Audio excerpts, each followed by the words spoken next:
एक तीर से दोन निशाणे. आज एकाच मसाल्याने बनवणार आहे भरलेली मिरची आणि क्रिस्पी भेंडी. सगळ्यात आधी कढईत शेंगदाणे आणि तीळ भाजून घ्या. त्यानंतर त्याच कढईत बेसन घालून मस्त सुगंध येईपर्यंत भाजून घ्या. आता मिक्सरमध्ये भाजलेले शेंगदाणे, तीळ, लसूण, जिरे, बेसिक लाल तिखट, हळद, आमचूर पावडर आणि गरम मसाला घालून छान ग्राइंड करून घ्या. आता त्या मसाल्यामध्ये भाजलेले बेसन, चवीनुसार मीठ आणि थोडंसं तेल घालून छान मिक्सर बनवून घ्या.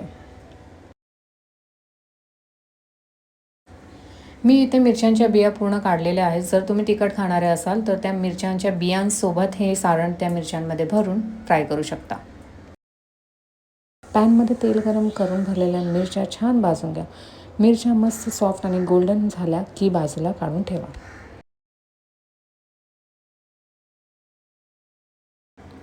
मिरच्या मस्त फ्राय होत आहेत तोपर्यंत बाजूला एक कढईमध्ये तेल घालून तेलमध्ये भेंडीला चांगलं क्रिस्पी होईपर्यंत फ्राय करा. भेंडी क्रिस्पी झाली की उरलेला मसाला घाला, थोडं मिक्स करा आणि काही मिनटं झाकण ठेवून शिजून द्या.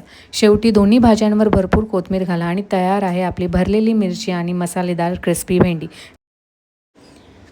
एक मसाला दोन भाज्या म्हणजे खरंच एक तीर से दोन निशाणे. तर कशी वाटली ही रेसिपी मला नक्की कळवा.